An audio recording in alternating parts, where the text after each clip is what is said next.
Hello guys, I hope you all are doing well. तो पिछले classes में हमने किया था बेसिक्स ऑफ ग्राफ कैसे डील किया जाता है, ग्राफ कैसे बनता है, इन सभी चीज़ों के बारे में हमने पिछले क्लास में डिस्कस कर लिया था। तो आज की क्लास में हम लोग बात करेंगे क्वेश्चंस पे, ठीक है। तो आइए हम समझते हैं कि किस ग्राफ से हमको क्या मिलता है, उसके बाद हम लोग क्वेश्चन के बारे में बात करेंगे, ठीक है। तो हमारे पास जो रिलेशंस हैं वो रिलेशंस क्या क्या हैं, v is equal to D X by D T है। उसके बाद फिर हमारे पास क्या है, a is equal to D V by D T है, ओके। और हमारे पास क्या है, a is equal to V D V by D X है।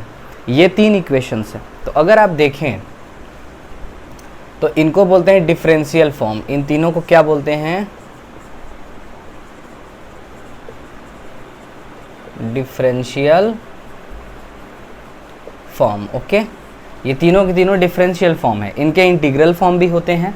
तो अब समझिएगा, इसका तो उतना काम नहीं आता है, लेकिन इन दोनों से हमारा बहुत लेना देना है, ओके।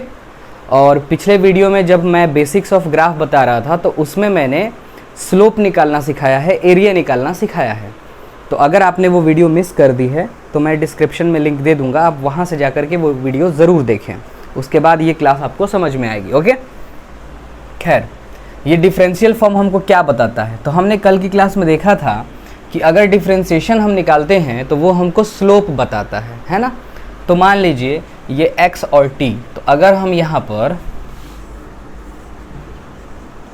x और t ग्राफ बनाएंगे, x को बेटा हम लोग डिस्टेंस भी बोल सकते हैं, मतलब ये डिस्टेंस टाइम ग्राफ भी हो सकता है, या फिर डिस्प्लेसमेंट टाइम ग्राफ भी हो सकता है, ओके। दोनों संभावनाएं हैं यहाँ पर, डिस्प्लेसमेंट टाइम ग्राफ भी हो सकता है, डिस्टेंस टाइम ग्राफ भी हो सकता है। अब समझने वाली बात ये है कि मान लीजिए ये ग्राफ ऐसे ऐसे दे दिया, ये O है, ये A है, ये B है और ये C है, ठीक है। इनके अबाउट आपको टाइम भी दे दिया है। तो इस ग्राफ से आपको क्या मिलेगा, तो इस ग्राफ के स्लोप से हमको क्या मिलेगा, v इंस्टेंटेनियस मिलेगा। क्या मिलेगा, v इंस्टेंटेनियस मिलेगा। और साथ ही साथ हम अलग अलग इंटरवल में बता सकते हैं कि मोशन का टाइप क्या है। बात समझ में आया, मोशन कैसे हो रहा है, वेलोसिटी पॉजिटिव है, नेगेटिव है, क्या है, ये बताया जा सकता है। तो x और t का तो हमारे समझ में आ गया कि इसके स्लोप से हमको मिलेगा ये। इसके एरिया से हमको काम की चीज़ नहीं मिलती, तो एरिया के बारे में हम बात नहीं करेंगे। अब मुद्दा आता है कि इसका क्या होगा। तो अगर आपको ऐसे v और t ग्राफ मिल जाए, अब यहाँ पर v क्या क्या हो सकता है, वेलोसिटी भी हो सकता है या स्पीड भी हो सकता है। वो क्वेश्चन में आपको गिवन रहता है, उसके लिए घबराने की ज़रूरत नहीं है। और ये टाइम। अब देखिए यहाँ पर दो चीज़ें आपको मायने रखती हैं, समझिएगा। इसको अगर इंटीग्रेशन फॉर्म में लिखेंगे तो कैसे लिखेंगे, ये लिखेंगे ना, D V is equal to integration A D T, है कि नहीं। तो यहाँ से हमको क्या मिल सकता है, यहाँ से अगर ए टी का ग्राफ होता, खैर ये तो ग्राफ किसका है, वी टी का है, तो यहाँ से लिखते हैं। यहाँ से देखो D X is equal to हमको मिलेगा वी डी टी। अब ये इंटीग्रेशन क्या बताता है, ये एरिया को बताता है। तो अगर वी टी ग्राफ का, v और D T, we T graph का एरिया लेंगे, क्या लेंगे, एरिया लेंगे, तो क्या मिलेगा, डिस्टेंस मिलेगा या डिस्प्लेसमेंट मिलेगा, ओके। अब इसमें थोड़ा सा एक चीज़ आप और समझ लीजिए, जब बात यहाँ आ ही गई है तो अब देखिए ये वाला एरिया को पॉजिटिव लेंगे, ये वाला एरिया को पॉजिटिव लेंगे, किसके लिए, जब हम डिस्टेंस कैलकुलेट करेंगे तब। ये वाले को पॉजिटिव और ये वाले को नेगेटिव, कब, जब हम डिस्प्लेसमेंट कैलकुलेट करेंगे तब। समझने वाली बात है, ऊपर वाले एरिया को पॉजिटिव लिया जाएगा और नीचे वाले को नेगेटिव जब डिस्प्लेसमेंट कैलकुलेट होगा तब, because displacement is a vector quantity, therefore ये सारी चीज़ें हो रही हैं। लेकिन अगर आपसे डिस्टेंस पूछेगा तो आप ऊपर वाला एरिया भी पॉजिटिव और नीचे वाला एरिया भी पॉजिटिव लेंगे। आगे जब हम क्वेश्चन करेंगे तो आपको ये सारी चीज़ें समझ में आएंगी, घबराने की ज़रूरत नहीं है। जो जो बता रहे हैं उनको उनको नोट करने की ज़रूरत है। ओके, ये सब टेक्निक्स है, जब तक ये नहीं सीखेंगे तब तक आपसे क्वेश्चन नहीं होगा। मैंने देखा है बच्चे अक्सर फंस जाते हैं ग्राफ के क्वेश्चन में, है ना। तो मेरे पढ़ाने के बाद मैं उम्मीद करूँगा कि आपसे ग्राफ के क्वेश्चंस हो जाएंगे। ओके, ये सब टेक्निक्स है जिनको आपको याद रखना है। ओके, चलिए, तो एरिया की तो बात कर ली हमने। मान लीजिए O A B C D E F, ये हमारे इतने पॉइंट्स हो गए। अब इसके स्लोप से क्या मिलेगा? स्लोप ऑफ VT ग्राफ क्या मिलेगा बेटा? स्लोप का मतलब हुआ delta V upon delta T। इसी को तो हम लोग ऐसे भी लिख सकते हैं dV अपॉन dt। तो इससे हमको क्या मिलेगा? एक्सेलरेशन मिलेगा।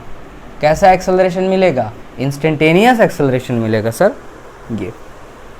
ओके, अब मान लीजिए अगर AT ग्राफ हो, ये A है और ये T है, मान लीजिए ऐसा दिया हुआ है, तो इसके स्लोप से हमको काम की चीज़ नहीं मिलती, एरिया से मिलती है। क्या मिलेगा एरिया से? तो देखो, एरिया के लिए हम लिख सकते हैं dV is equal to integration ADT। Integration क्या बताता है? एरिया बताता है। इसका एप्लीकेशन है ज्योमेट्रिकल, कभी भी इंटीग्रेट करते हैं तो वो एरिया ही बताता है। बेसिक मैथमेटिक्स में मैंने पढ़ाया है, आप जा करके उस प्लेलिस्ट को ज़रूर देखें। अब ये जो एरिया है, तो एरिया से हमको क्या मिलेगा? वेलोसिटी मिलेगा।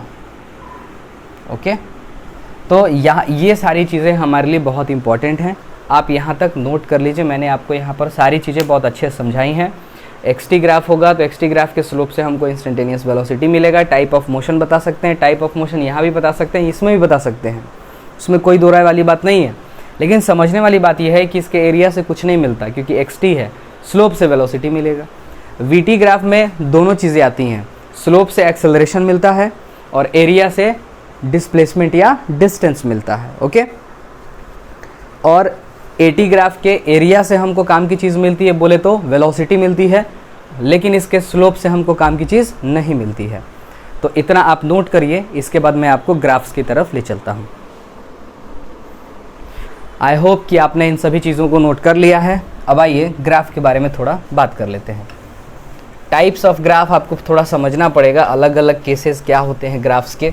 जब वो सब बता देंगे तब फिर क्वेश्चन लेंगे। ओके, और अगर वो बताते बताते ही टाइम हो गया तो फिर अगले वीडियो में हम लोग क्वेश्चंस लेंगे। ठीक है, उसके लिए आपको टेंशन नहीं लेना है। मीनवाइल अगर आपको हमारा ये काम पसंद आता है तो प्लीज़ आप हमारे चैनल को लाइक, शेयर एंड सब्सक्राइब करें और अपने फ्रेंड सर्कल में शेयर करें। ठीक है, तो सबसे पहला हमने पढ़ा था यूनिफॉर्म मोशन। रेस्ट के लिए सबसे पहले बॉडी इज रेस्ट। जब बॉडी रेस्ट में रहेगा तब ये हमारा x और ये हमारा t। मान लेते हैं कि बॉडी ओरिजिन पे है O, तो ये ग्राफ ऐसे बनेगा। ठीक, मान लेते हैं, मुझे कुछ और मार्कर लेना चाहिए क्या? ब्लू का एक यूज़ कर लेते हैं, थोड़ा सा आपको समझ में आए। मान लीजिए उसके पास कोई कोऑर्डिनेट है और वहाँ से वो टाइम के रेस्पेक्ट में देखिए x में कोई चेंज नहीं हो रहा है, तो ये रेस्ट में है। ओके, अगर मान लीजिए निगेटिव में वो होता और रेस्ट में होता तो यहाँ पर x0 लेस देन 0 है और यहाँ पर x0 ग्रेटर देन 0 है, यानी ये पॉजिटिव पे है और ये नेगेटिव पे है। ओके, चलिए, और वेलोसिटी का देख लेते हैं। वेलोसिटी क्या होनी चाहिए? 0 होनी चाहिए। तो ये t है और ये v है। वेलोसिटी का ग्राफ आपको कहाँ मिलेगा? क्योंकि पार्टिकल चल ही नहीं रहा है तो ये ऐसे मिलेगा यहाँ पर। फिर उसके बाद एक्सेलरेशन का देख लेते हैं। ये a है, ये t है। एक्सेलरेशन कैसा मिलेगा? एक्सेलरेशन का भी ऐसे यहाँ पर कहीं मिलेगा। ओके, चलिए, अब बात आती है यूनिफॉर्म मोशन की। किसकी? Uniform motion.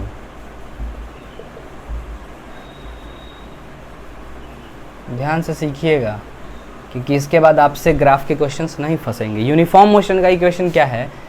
x is equal to VT होता है, या यूँ कहा जाए तो v is equal to constant होता है, a इज इक्वल टू 0 होता है। ये सभी चीज़ हमारे लिए बहुत इंपॉर्टेंट है। अब इन्हीं सब से बनाना है। इसमें 3 केसेस आएंगे। मान लीजिए ओरिजिन से मोशन स्टार्ट किया है, ठीक है, तो ये देखो x और टी, इसको हम ऐसे लिख सकते हैं y इज इक्वल टू के एक्स। कल मैंने ग्राफ में पढ़ाया था y की जगह x है, सॉरी y की जगह यहाँ पर x है और x की जगह यहाँ पे t है, ठीक है। x यहाँ पे डिस्प्लेसमेंट है, तो अगर y इज इक्वल टू के एक्स है तो वो जाहिर सी बात है यहाँ से आएगा और ये थीटा एंगल जो होगा हमारा कैसा होगा, थीटा एक्यूट होगा। Okay, very good.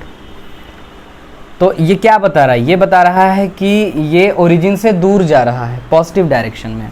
इसी में और भी ग्राफ्स बन सकते हैं, जैसे मान लीजिए ऐसा हो x और t, उसके पास पहले से कोई पोजीशन हो और फिर वहाँ से वो आगे की तरफ जा रहा है, तो ऐसे बना देंगे।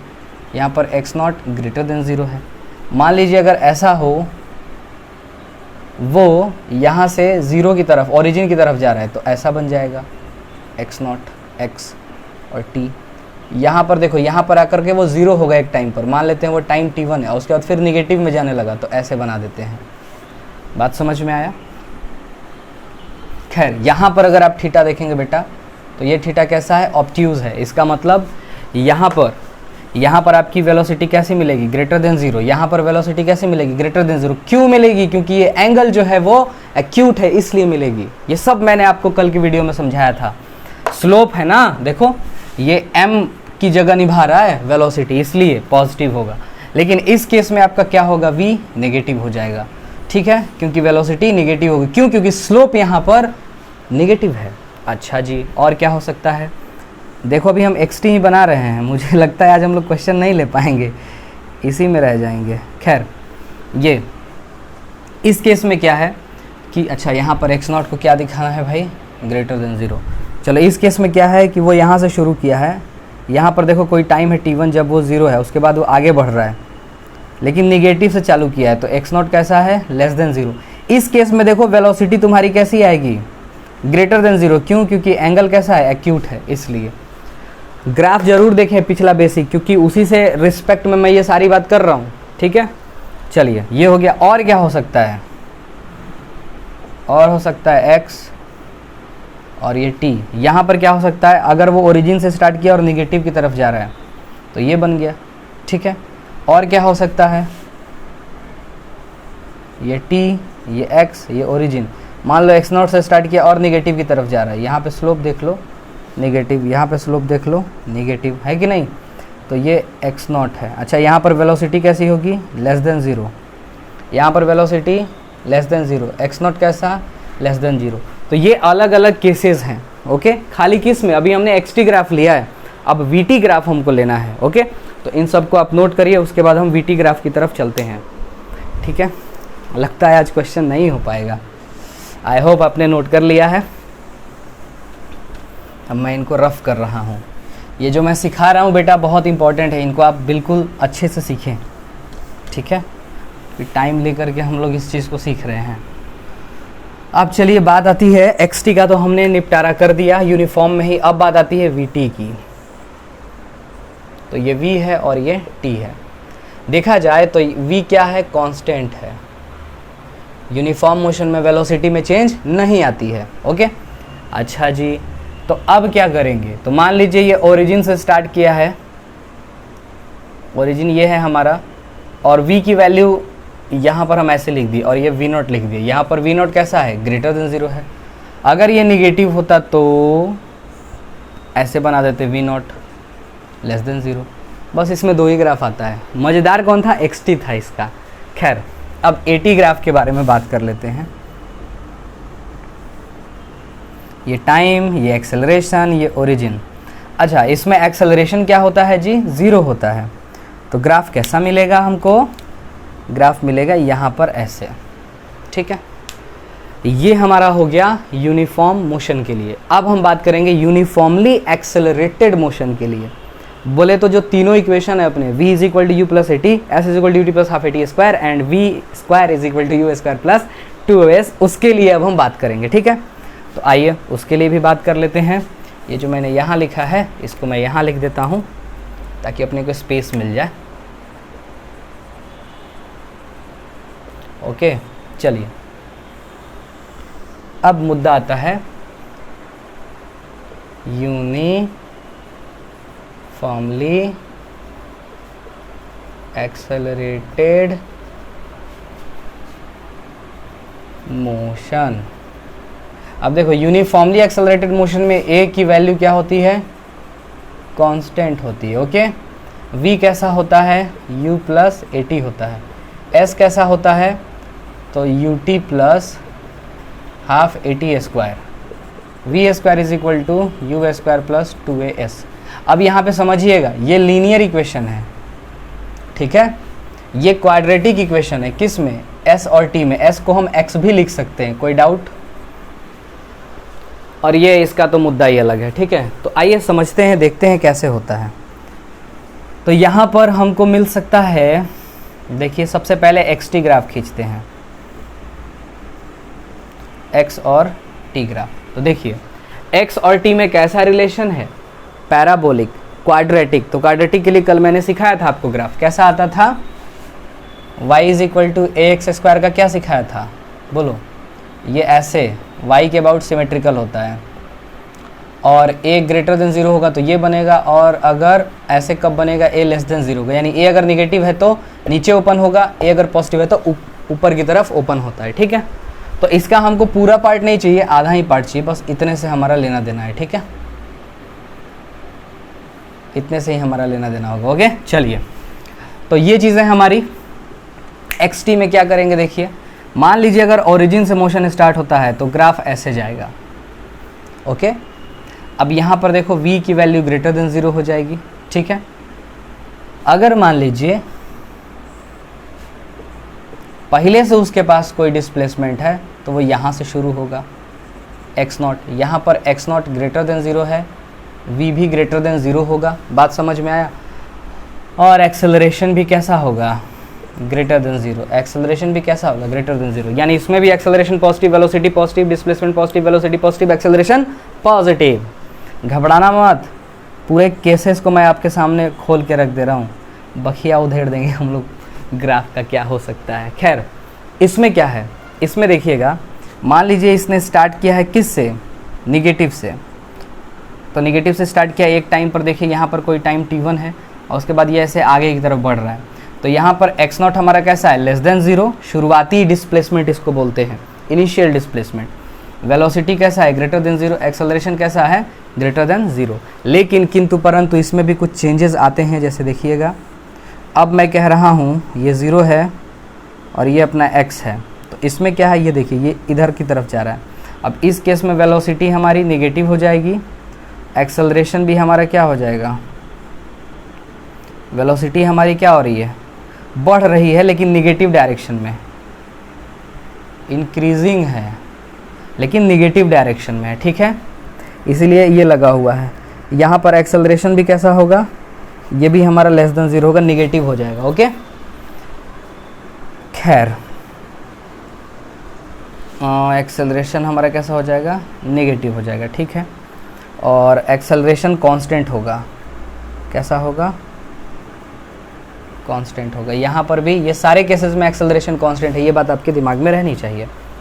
और समझिएगा और कैसा हो सकता है, और मान लीजिए ऐसा हो जैसे यहाँ से घटना स्टार्ट कर दे ऐसे, तो इस केस में कैसा होगा, देखो ये टाइम है, ये x है, ऊपर यहाँ पे x0 ले लेते हैं, x है। इस केस में देखो वेलोसिटी कैसी होगी, लेस देन 0, x0 कैसा है, ग्रेटर देन 0। एक टाइम ऐसा आएगा जब डिस्प्लेसमेंट 0 है और एक्सेलरेशन क्या होगा, कांस्टेंट रहेगा, लेकिन एक्सेलरेशन इस केस में निगेटिव होगा। क्यों, क्योंकि वेलोसिटी डिक्रीज कर रही है, और वेलोसिटी डिक्रीज कर रही है इसका मतलब क्या है, इसका मतलब ये हुआ कि एक्सेलरेशन निगेटिव है, और इसमें देखो वेलोसिटी बढ़ रही है नेगेटिव डायरेक्शन में, तो एक्सेलरेशन हमारा इंक्रीजिंग हो जाएगा।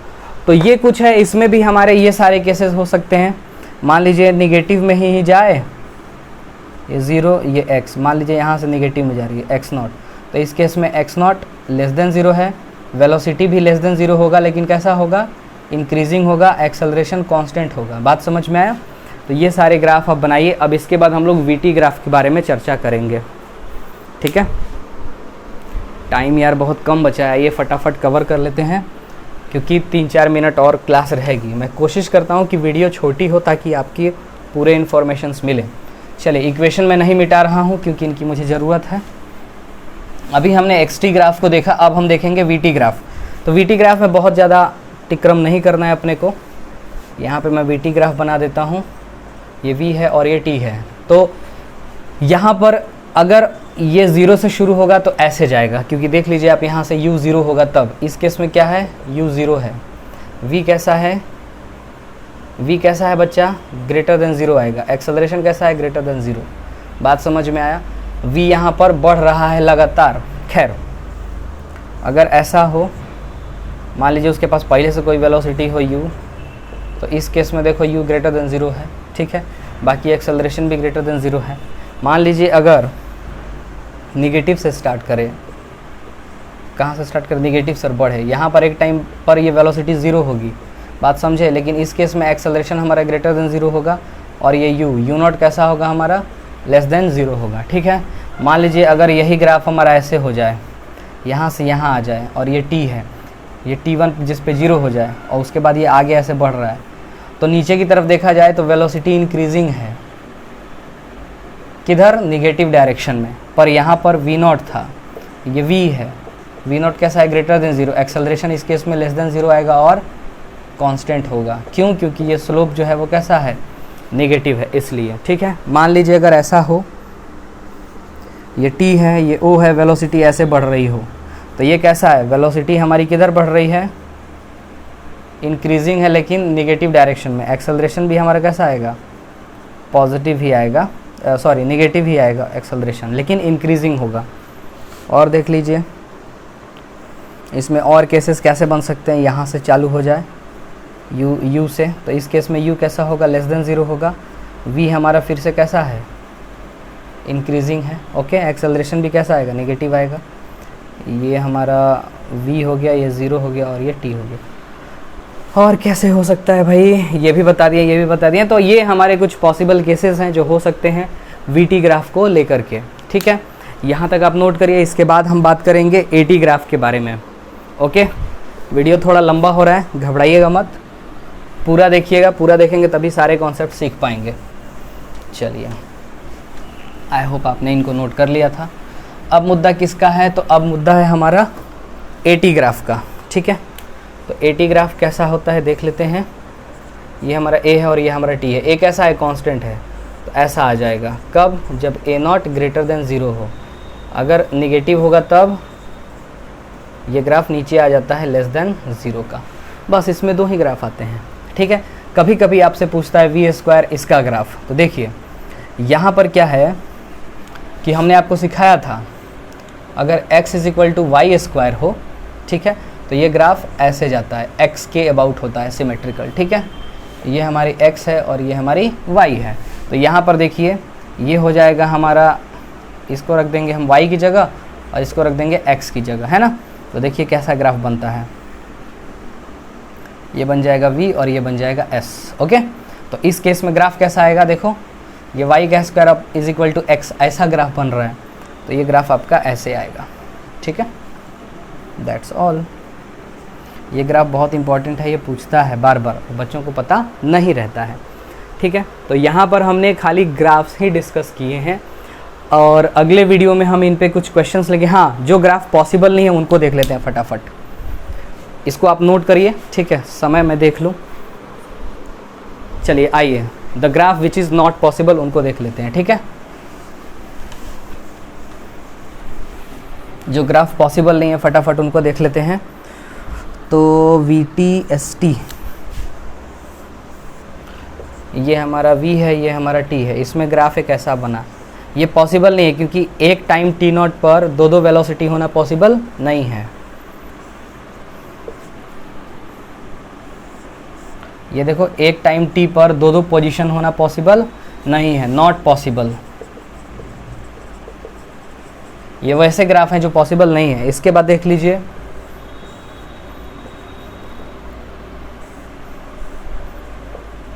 ये देखो एक टाइम पे दो दो वेलोसिटी, ये पॉसिबल बिल्कुल भी नहीं है, ठीक है, v2 v1।